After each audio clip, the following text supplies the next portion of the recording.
Viking Shieldmaidens, women warriors of the north. Did they really fight? The image is burned into our collective imagination. A tall, blonde warrior woman in chainmail, a round shield on her arm, a sword in her hand, standing shoulder to shoulder with bearded berserkers on a rain-swept battlefield. Her name is Lagertha, or Hervor, or the Shieldmaiden from every TV show, video game, and historical novel published in the last 20 years. She is fierce, independent, and utterly lethal. She answers to no man. She chooses her own fate, and she fights like a demon. But here is the question that has sparked one of the most heated debates in Viking studies. Did she actually exist? Were there really women in Viking Age Scandinavia who picked up swords and shields, boarded longships, and sailed off to raid, pillage, and conquer alongside men? Or is the Shieldmaiden a romantic fantasy, a product of modern gender politics projected onto a past that was far more traditional than we want to believe? The answer, as with most historical mysteries, is complicated. It involves dusty museums, controversial DNA tests, ancient sagas written centuries after the fact, and a tiny silver figurine that may or may not be a warrior woman. It involves scholars who have spent decades arguing about a single grave in Sweden.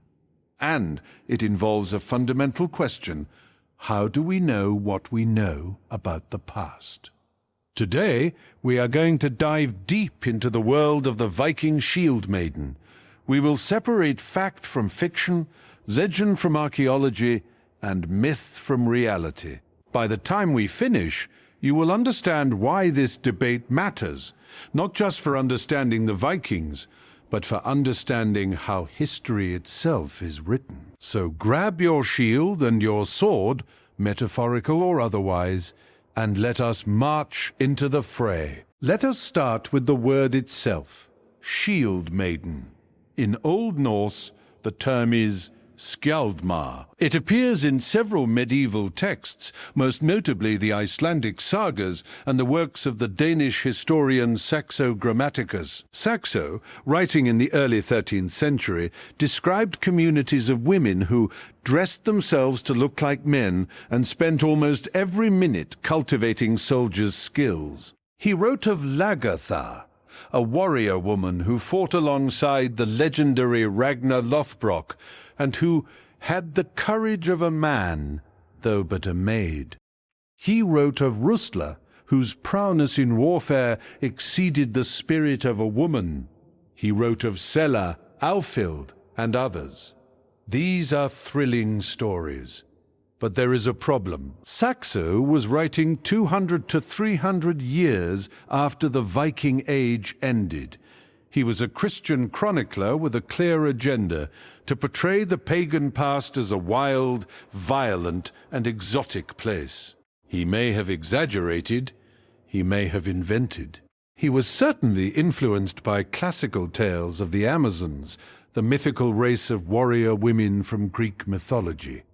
Many scholars argue that Saxo's Shieldmaidens are not history at all. They are literature. They are entertainment. They are a way for a Christian writer to talk about gender transgression without endorsing it. In Saxo's telling, Shieldmaidens are not admirable. They are strange, unnatural, and ultimately they are tamed by marriage. They are a cautionary tale, not a historical record. But Saxo was not the only source. The Icelandic sagas, composed in the 13th and 14th centuries, also long after the Viking Age, contain several Shieldmaiden figures. The most famous is Hervor, from the saga of Hervor and King Heidrek.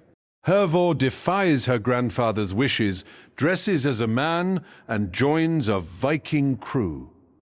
She eventually recovers her father's cursed sword, Turfing, from his haunted burial mound. Another is Brynhilda, the Valkyrie turned mortal who appears in the Volsunga saga. Brynhilda is a supernatural figure, one of Odin's handmaidens who chooses which warriors die in battle. But she also takes up arms and rides into combat.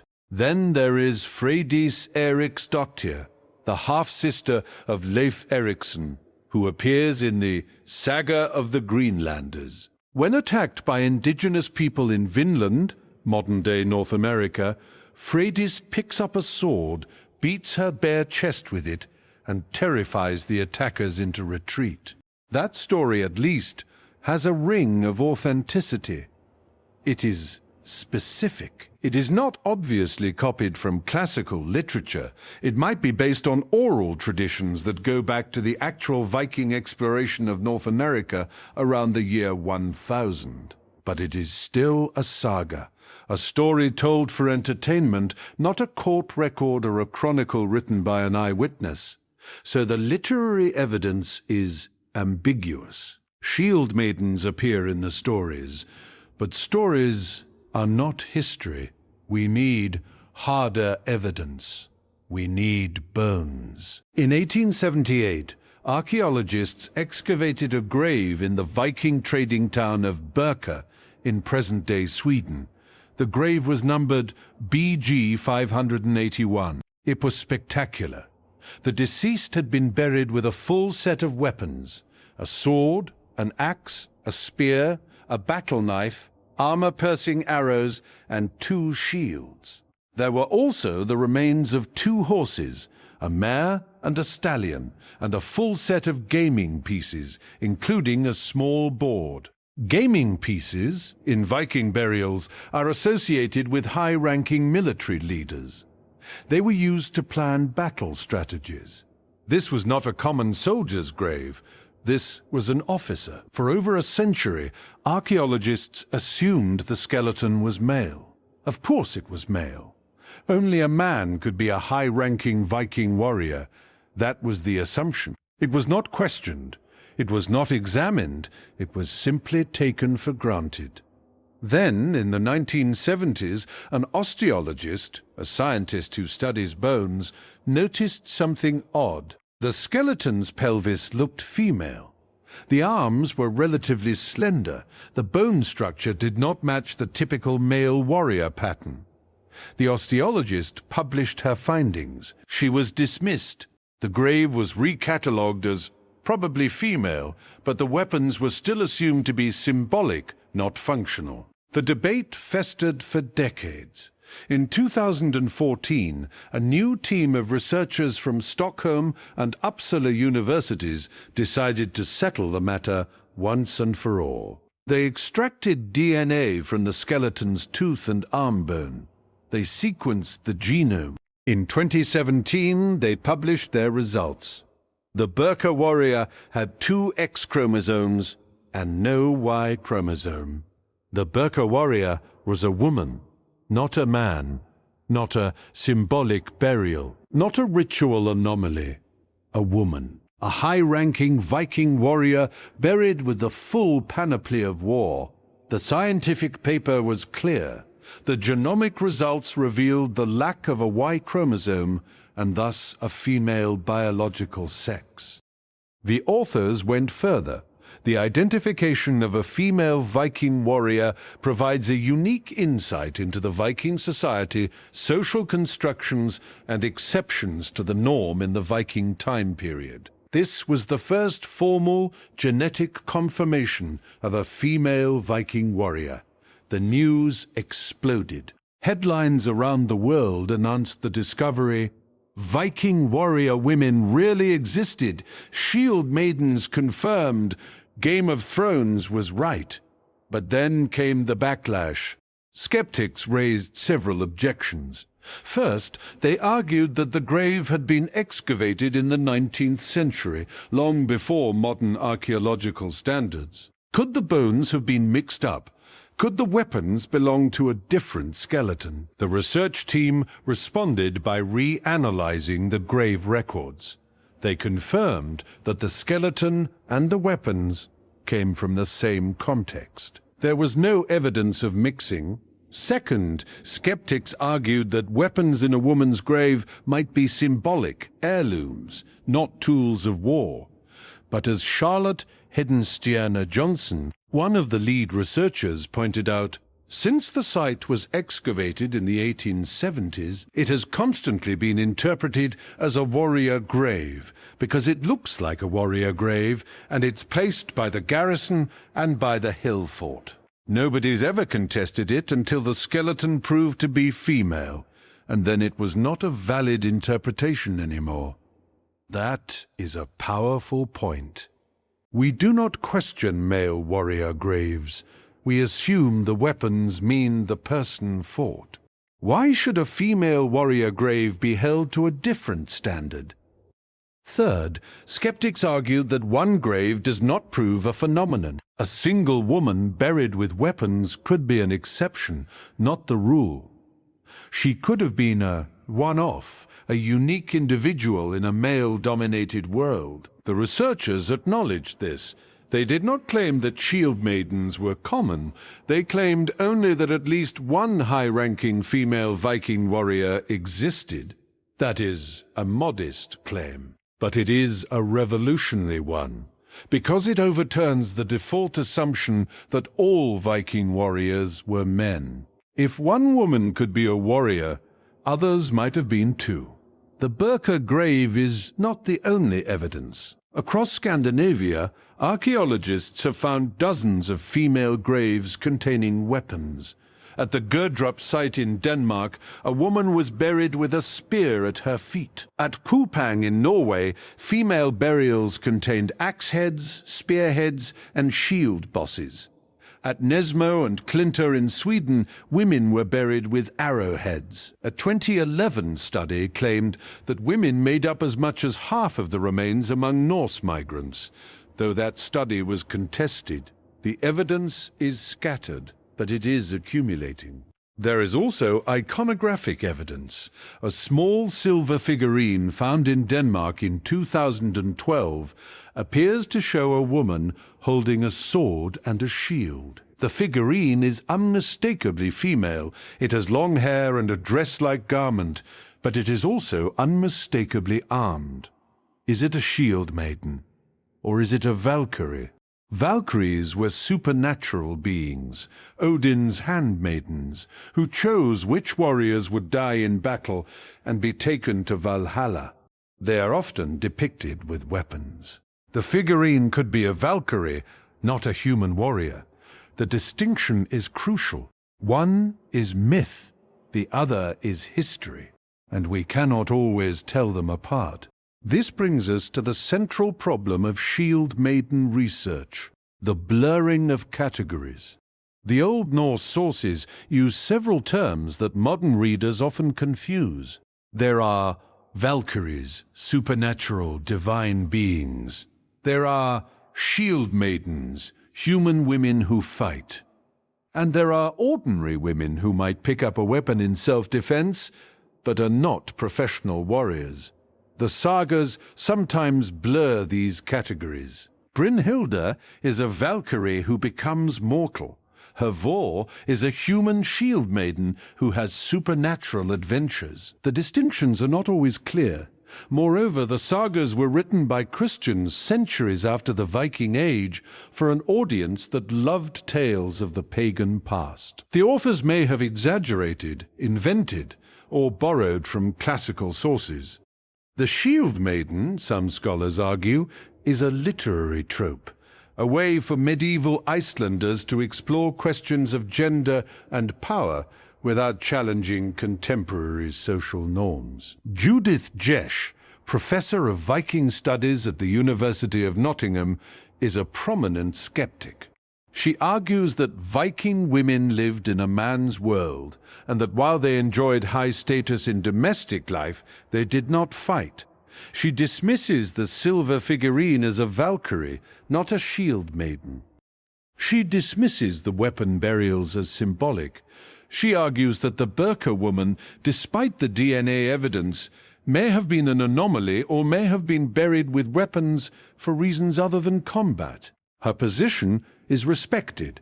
It is also contested. What about historical accounts from outside Scandinavia? The 10th century Arab traveller Ibn Fadlan met Vikings on the Volga River. He described their customs, their ships, and their burials. He noted that Viking women had more visible roles than women in the Islamic world, but he did not describe women fighting in battle. The Byzantine historian Johannes Skylitzes, writing in the 12th century, claimed that armed women were found among the fallen warriors of Prince Swiatoslav of Kiev after a battle in Bulgaria in 1971. That these were Rus, not necessarily Norse, and Skylitzes was writing 200 years after the event. The Roman historian Tacitus, writing in the 1st century AD, 1,000 years before the Viking Age, described Germanic women as warlike and noted that they sometimes fought alongside men. But these were not Vikings. They were different peoples, different eras. The evidence is tantalizing but inconclusive. So where does this leave us? After reviewing all the evidence, the sagas, the historical chronicles, the archaeology, the DNA, the figurines, what is the most reasonable conclusion? The most reasonable conclusion is that some Viking women did fight. Not many, not most, probably not even a significant minority, but some. The Berserker grave is the strongest evidence.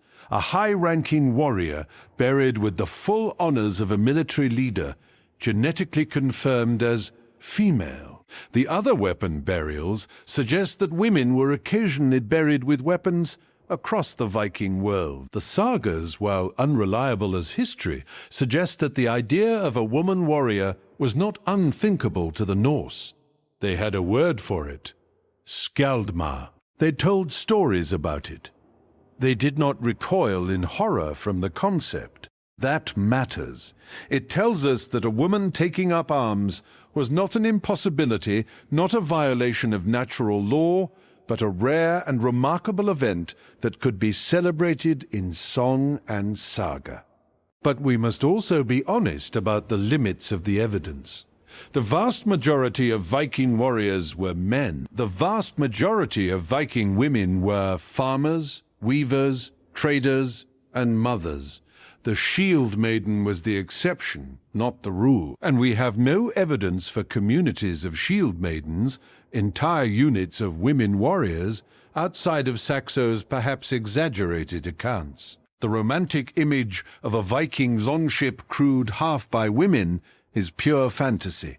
The reality is more complex and more interesting. It is the reality of a society that had strict gender roles, but also allowed for exceptions. It is the reality of a society where women could own property, divorce their husbands, and be respected as leaders, but where combat was primarily a male domain. The shieldmaiden, when she existed, was a boundary crosser, a rule breaker, an anomaly. And anomalies are fascinating because they reveal the flexibility of social systems. The debate about shieldmaidens is not just about Vikings. It is about how we do history. It is about the assumptions we bring to the evidence. For over a century, archaeologists assumed the Berserker warrior was male because only men could be warriors. That assumption was not based on evidence. It was based on prejudice. The DNA evidence overturned that prejudice. It forced scholars to re-examine other graves, other assumptions. It reminded us that the past is not as simple as we sometimes imagine. Women have always played complex roles in human societies. Sometimes those roles included violence. Not often, not everywhere, but sometimes.